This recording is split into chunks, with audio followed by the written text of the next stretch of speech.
Good morning friends, मैं निधि शर्मा आओ पढ़े चैनल पर आपका हार्दिक स्वागत करती हूँ। तो फ्रेंड्स, हमने स्टार्ट कर रखी है रीड की तैयारी, जिसमें से फर्स्ट यूनिट जो है सूक्ष्म जीव वो मैं आपको कंप्लीट करा चुकी हूँ और हमारा चल रहा है सेकंड चैप्टर या सेकंड यूनिट बोल सकते हैं, पौधे के विभिन्न भाग।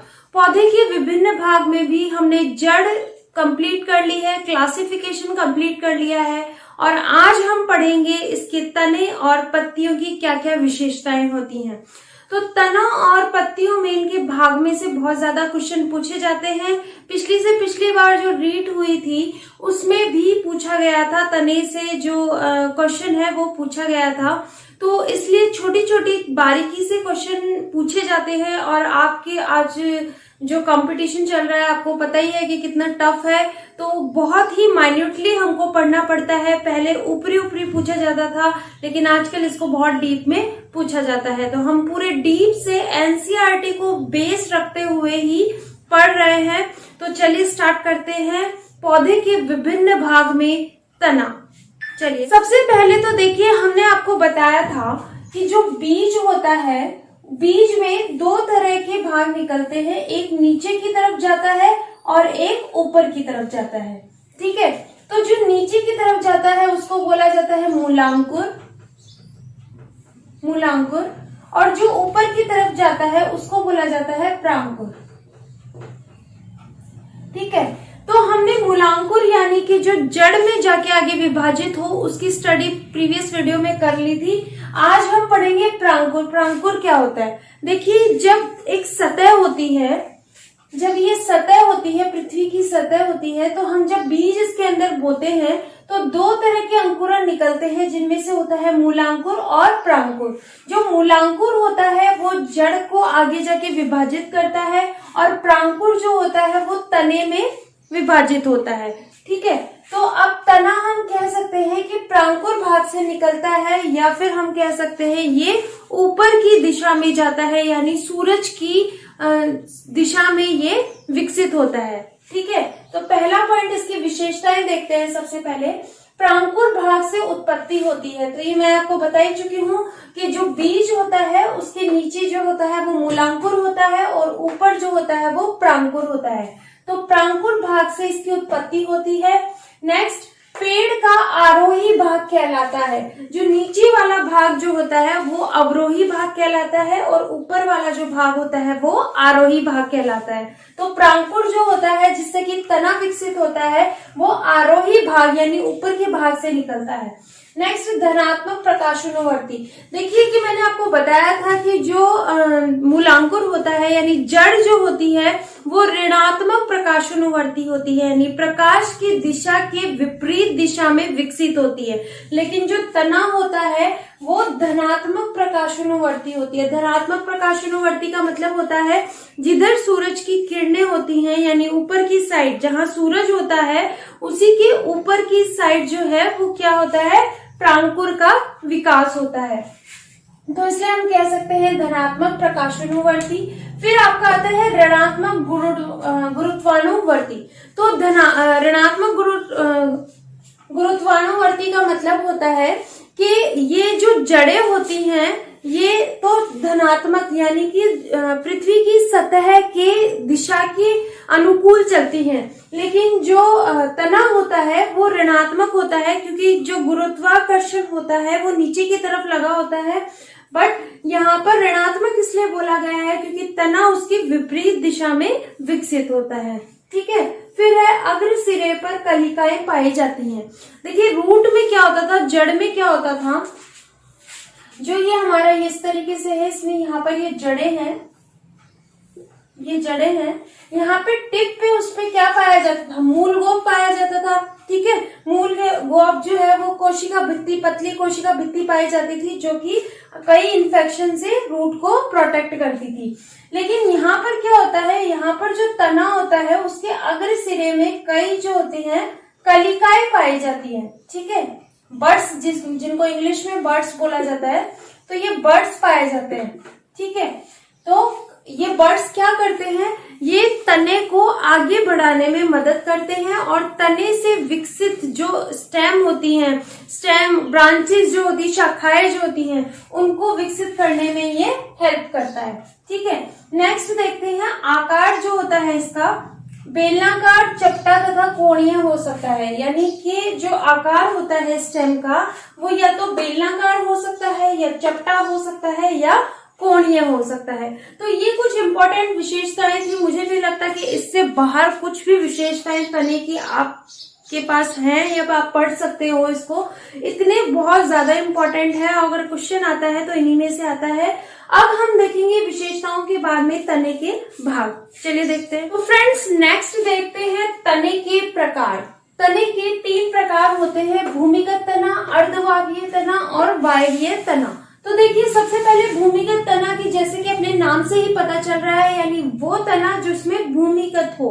आपने कई बार सुना होगा कि आलू, अदरक ये जो होते हैं, ये हम इनको रूट समझते हैं, जड़ समझते हैं, क्योंकि ये जमीन के अंदर लगते हैं, जबकि ये जड़ नहीं होते, ये तना होते हैं। ठीक है, तो उन्हीं तना को हम लोग बोलते हैं भूमिगत तना। ये भोजन के संग्रहण के लिए मांसल अवस्था में आ जाते हैं, मोटे हो जाते हैं, इसीलिए इनको भूमिगत तना कहा जाता है।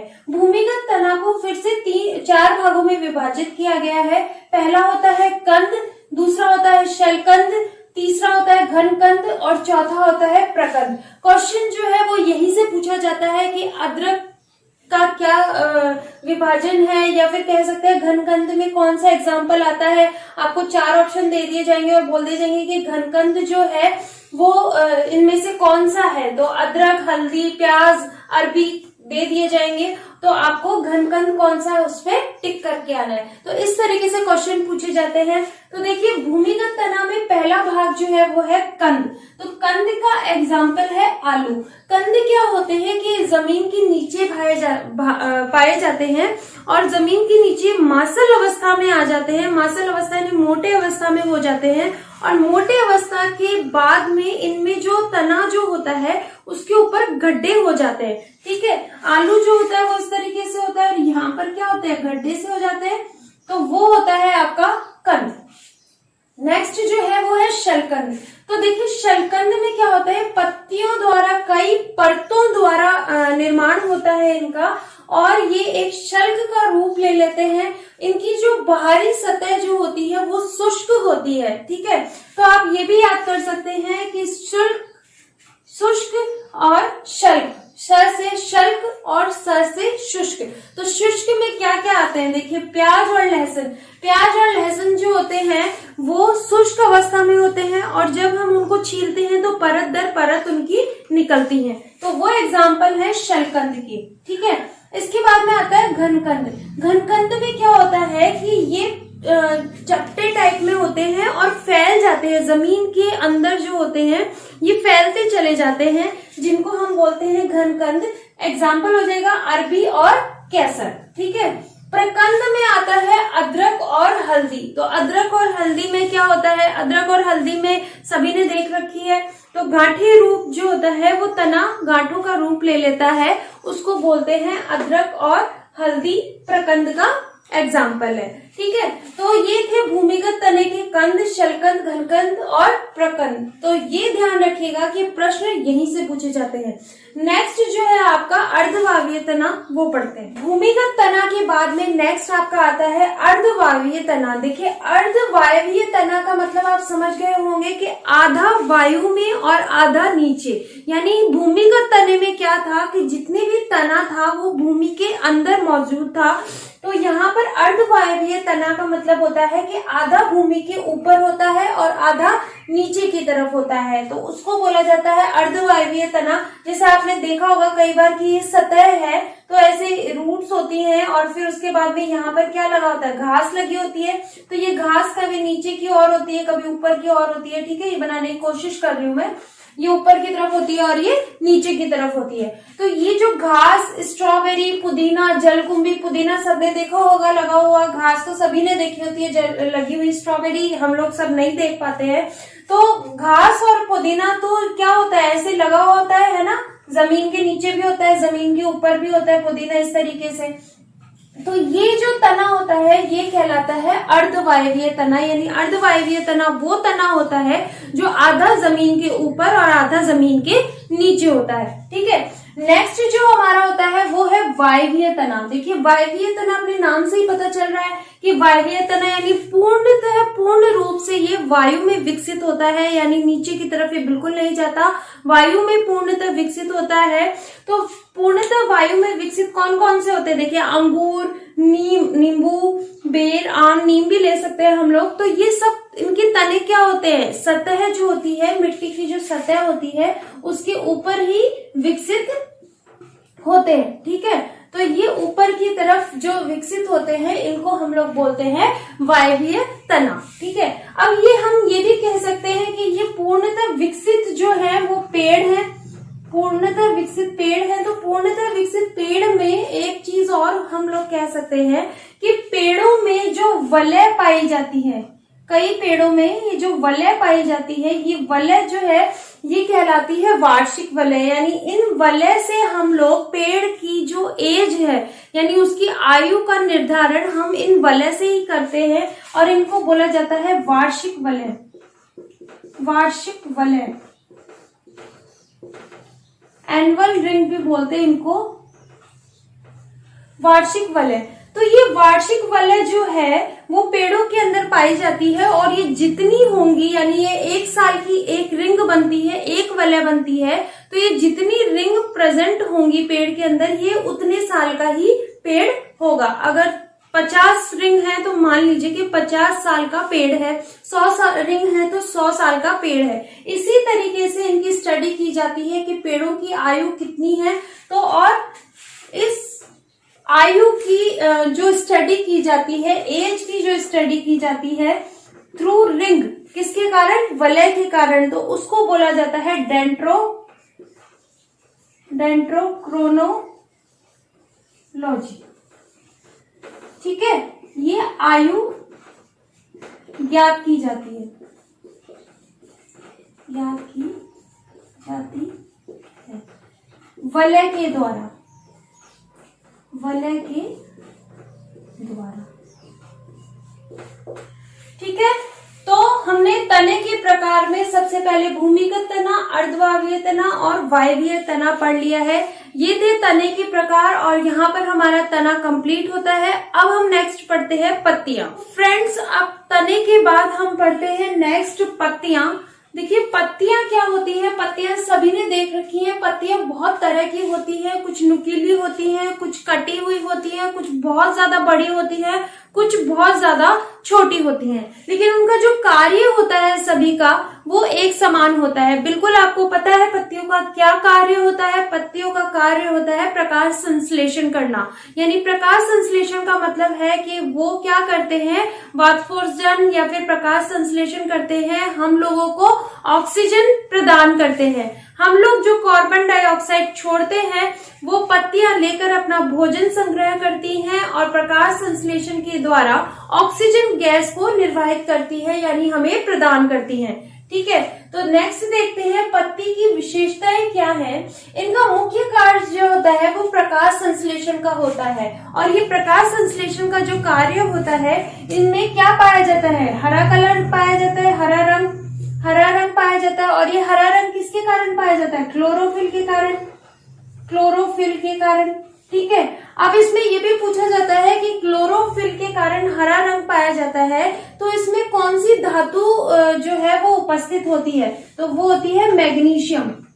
ठीक है, मैग्नीशियम जो होता है वो क्लोरोफिल यानी हरे रंग का वाहक होता है और यही हेल्प करता है फोटोसिंथेसिस यानी प्रकाश संश्लेषण में।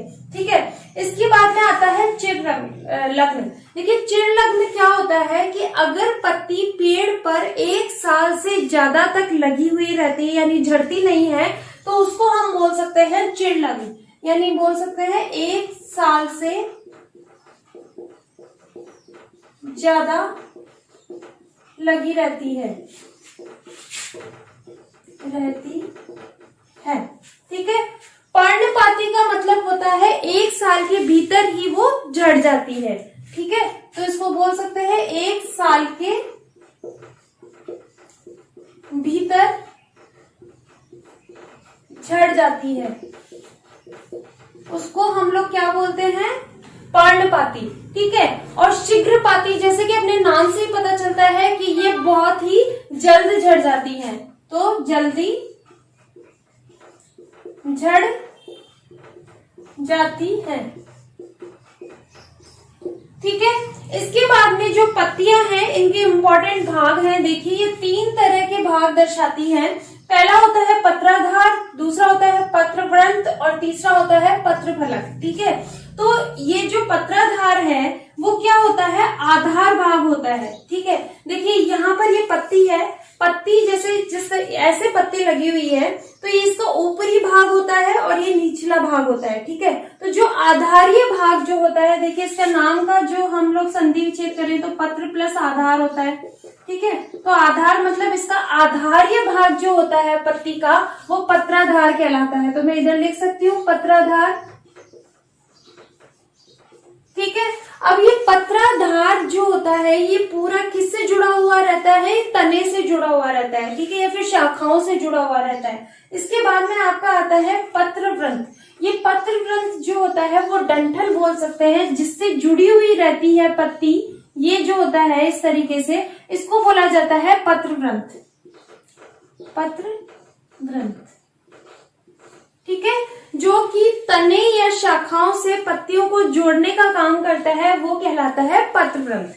इसके बाद में आता है पत्रफलक। ठीक है, पत्रफलक क्या होता है, चपटा होता है और ये मध्य शिरा से लेकर के, मतलब ये देखिए ये ऊपर की तरफ का जो भाग होता है वो पत्रफलक कहलाता है, और इसके बीच में जो होता है ये पत्रवृंत से लेकर के मध्य शिरा निकलती हुई चली जाती है और ऐसे एक जाल रूपी संरचना जो है उत्पन्न करती है। ठीक है, देखा होगा आपने कई पत्तियों में कि पत्तियां होती हैं उसके ऊपर जो होता है ऐसे मिडरिप सी जाती है, मध्य शिरा जाती है और उसके दोनों तरफ इस तरीके से भाग निकले हुए रहते हैं, तो वो होती है पत्रफलक। तो ये थे इसके 3 भाग। इसके बाद में आता है आपका आधार, ये जो कार्य होते हैं वो, तो कार्य में मैंने आपको बताया था प्रकाश संश्लेषण। ठीक है, तो प्रकाश संश्लेषण में क्या होता है, प्रकाश संश्लेषण में होता है कि हम लोग जो है CO2 को क्या करते हैं, जब बाहर छोड़ते हैं तो ये पत्तियां क्या करती हैं, इनके ऊपर छोटे छोटे रंध्र उपस्थित होते हैं।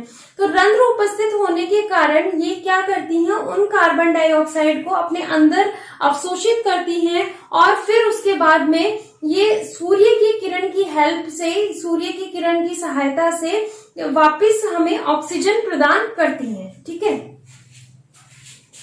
ये हो गया आपका प्रकाश संश्लेषण। इसके बाद में पत्तियों का नेक्स्ट जो इम्पोर्टेंट कार्य होता है वो है गैसों का आदान प्रदान। तो ये पत्तियां जो होती हैं गैसों का आदान प्रदान करती हैं। नेक्स्ट कंटकों में रूपांतरण, जो पत्तियां, कई पत्तियां जो होती हैं वो कांटों में रूपांतरित हो जाती है। कंटकों मतलब कांटों में रूपांतरित, कई कांटों में रूपांतरित हो जाती हैं। जैसे आपने बहुत से पत्तियों को देखा होगा कांटों में रूपांतरित हो जाती है। वो इसलिए होती हैं ताकि जो जीव जंतु है उनको खा ना पाए, तो अपने बचाव के लिए वो कांटों में रूपांतरित हो जाती हैं। फिर एक है वेजिटेटिव रिप्रोडक्शन भी बोलते हैं इसको, या वर्धी प्रजनन, वेजिटेटिव रिप्रोडक्शन, या फिर हम कह सकते हैं वर्धी प्रजनन। तो ये वर्धी प्रजनन क्या है कि ये कई पत्तियां ऐसी होती हैं जो रिप्रोडक्शन यानी प्रजनन करने में मदद करती हैं। वो कैसे करती हैं कि वो सेल्फ पॉलिनेशन यानी कि रंगीन होती हैं, तो जिसके कारण कीट जो होते हैं वो आकर्षित होते हैं उन पेड़ों से और जाकर के पॉलिनेशन की क्रिया करते हैं। ठीक है, तो ये वर्धी प्रजनन में भी सहायक है। नेक्स्ट जो है भोजन संग्रह, तो पत्तियां जो है बिल्कुल। नेक्स्ट फ्रेंड्स देखिए, पत्तियों के रूपांतरण के हिसाब से पत्तियों को 4 भागों में विभाजित किया गया है। पहला है पर्णकंटक, दूसरा है पर्णप्रतान, तीसरा है पर्णाभ्रवृंत और चौथा है घटपर्णी। देखिए पर्णकंटक जो होता है उसमें एग्जाम्पल हम ले सकते हैं नागफनी या खजूर, तो इनकी एग्जाम्पल लेते ही आपको समझ में आ गया होगा और कंटक से भी समझ में आ गया होगा कि पत्तियां जो है वो कांटों का रूपांतरण ले लेती हैं। कांटों का रूपांतरण लेने के बाद में ये पर्णकंटक कहलाती हैं। फॉर एग्जाम्पल जैसे कि नागफनी और खजूर के पत्ते देखे होंगे आपने। खजूर के पत्ते इस तरीके से नुकीले होते हैं जो कि क्या करते हैं, पशु पक्षियों या फिर जो जितने भी जानवर होते हैं अपने आप को बचाने के लिए ये फिर कांटों में रूपांतरित हो जाते हैं। नेक्स्ट जो होता है वो है पर्णप्रतान। पर्णप्रतान में क्या होता है कि पत्तियां जो हैं वो इस तरीके से कुंडली में रूपांतरित हो जाती हैं, ठीक है। तो ये कुंडली में रूपांतरित होने के कारण, जैसे कि एग्जांपल हम लोग मटर, अगर मटर का पौधा किसी ने देखा हो तो पत्तियां लगती हैं और कुछ जो होते हैं वो इस तरीके से कुंडलित अवस्था में हो जाते हैं, तो वो भी पत्तियों का रूपांतरण ही है, जिसे हम लोग पर्णप्रतान कहते हैं। नेक्स्ट जो है आपका पर्णाभ्रवंत। ये क्या होता है, ये बबूल जो होता है ये कुछ भाग चपटा हो जाता है इसका और हरे भाग पत्तियों में रूपांतरित हो जाते हैं। ये सिंपल पत्तियों जैसा ही होता है, तो इसको हम लोग बोलते हैं पर्णाभ्रवंत। और घटपर्णी क्या होता है, घटपर्णी जो भाग होता है इसमें जो पत्राधार होता है वो चपटा होता है और बड़ा हो जाता है, ठीक है। और इसपे क्या आ जाती है, मध्य शिरा आ जाती है और कुछ जाल सा बन जाता है, ठीक है। इसको हम बोलते हैं घटपर्णी और इसका एग्जाम्पल है आम। तो ये हमने पढ़ा तना और पत्तियां। स्टूडेंट्स, जितने भी इम्पोर्टेंट फैक्ट्स थे वो मैंने आज के वीडियो में डाले हैं। इनसे बाहर कोई भी क्वेश्चन नहीं आता है और रीड में तो मैंने आपको बहुत ही डीपली पढ़ाया है। अगर हो सकता है तो इससे ऊपरी ही क्वेश्चन बनेगा। अगर आपने ये इतना पढ़ लिया तो आपको कहीं और किताब पढ़ने की जरूरत नहीं है। मैंने पूरे 4-5 किताबों का निचोड़ बना करके ये नोट्स तैयार किए हैं। तो कैसा लगा आपको वीडियो जरूर बताइएगा और खुश रहिएगा। धन्यवाद।